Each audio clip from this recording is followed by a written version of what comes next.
हर रोज, हर पल समय के सांचे में ढलती है कोई खबर।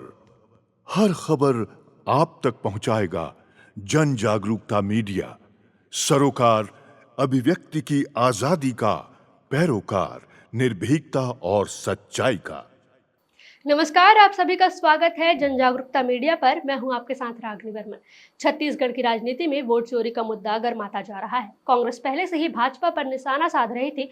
अब भीम आर्मी ने भी भाजपा पर गंभीर आरोप लगाए हैं। भीम आर्मी का कहना है कि भाजपा ने सत्ता पाने के लिए वोटों की चोरी की और इसी के सहारे सरकार बनाई।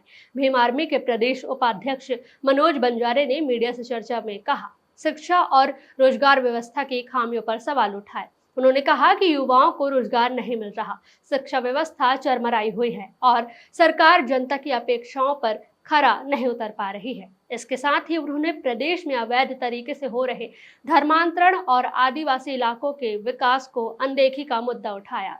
उपाध्यक्ष ने कहा कि मूलभूत सुविधाओं से वंचित हैं आदिवासी और किसान लगातार परेशान हैं।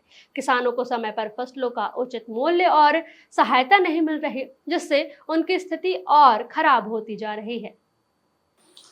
देखिए, जिस तरह से आप लोगों के माध्यम से पता चल रहा है कि वोट चोरी का जो मुद्दा, वो तो न तो निर्वाचन आयोग उसको एक संवैधानिक तौर पे बातें रख पा रहा है और न ही उनको जो है देश के लोगों को सफाई दिया जा रहा है।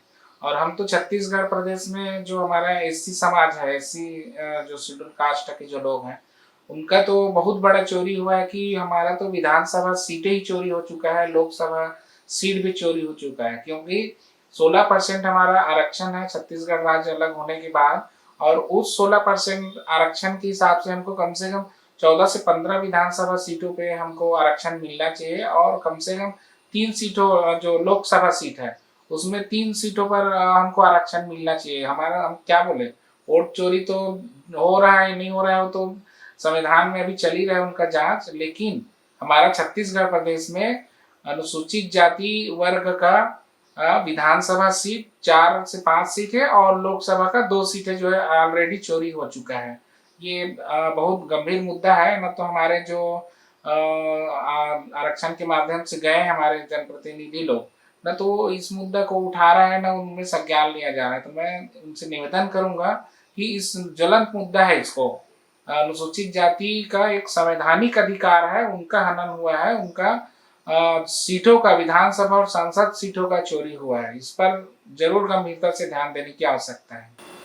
देखिए, जिस तरह से सरकार की जो रवैया है, फिलहाल तो हम लोग को ऐसा महसूस हो रहा है कि छत्तीसगढ़ प्रदेश को भारतीय जनता पार्टी ने एक केंद्र शासित राज्य बना दिया है, इस टाइप का महसूस हो रहा है, क्योंकि सारे फैसले केंद्र से हो रहे हैं। अभी 1.5-2 साल के जो अंतराल है भारतीय जनता पार्टी की जो विष्णुदेव जी के सरकार में, मतलब किसी भी प्रकार से कोई भी विभाग संतुष्ट नहीं है। सारे जो विभाग के जो कर्मचारी अधिकारी है, यहाँ तक के न्यायपालिका के भी जो अधिकारी तहसीलदार, उन लोग भी आज जो है हड़ताल में भी बैठे हैं और दैनिक वेतन भोगी और आपका स्वास्थ्य कर्मी, विकलांग भी लोग और मितानी लोग भी अभी हड़ताल में बैठे हैं। तो सरकार जिस तरह से वादा किया है और जिस तरह से उन्होंने मोदी की गारंटी एक ऐसा शब्द लेके सरकार चला रही है, तो अभी फिलहाल तो फेलियर सरकार के रूप में देखा जा सकता है। देखिए, अभी तो पूरे किसान छत्तीसगढ़ प्रदेश के सभी किसान को अभी खाद नहीं मिल रहा है, बीज भी सही समय में नहीं मिला। तो पता नहीं सरकार की क्या मंशा है कि छत्तीसगढ़ प्रदेश में जो धान का कटोरा कहलाता है, उनके एक संपूर्ण विस्तार पूर्वक धान की जो खेती है अभी प्रभावित हुआ है।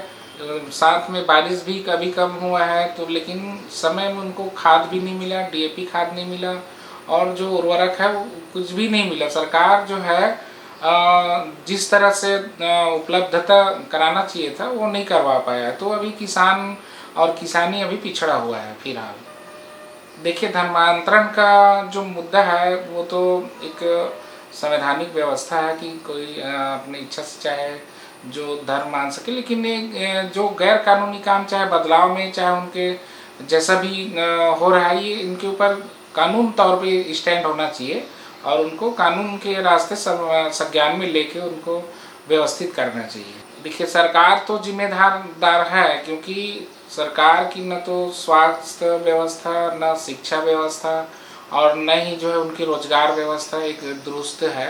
ऊपर से जिस तरह से अंधविश्वास इस पूरे देश में व्याप्त है, चाहे हिंदू धर्म के गुरु लोग हो जो प्रवचन करते हैं, चाहे जो भी जो धर्मांतरण करना चाह रहे हैं वो भी अंधविश्वास फैला रहा है, और हिंदू धर्म से भी लोग जो है जिस तरह से हम लोग उनको व्यवस्था नहीं कर पा रहे, हिंदू धर्म जो लोग हैं तो किसी न किसी कमजोरी की वजह है जो धर्मांतरण में उनको प्रेरित करता है, और धर्मांतरण का जो खेल जो चल रहा है। देश प्रदेश की सभी बड़ी खबरों से जुड़े रहने के लिए हमारे YouTube चैनल को लाइक, शेयर और सब्सक्राइब करना ना भूलें।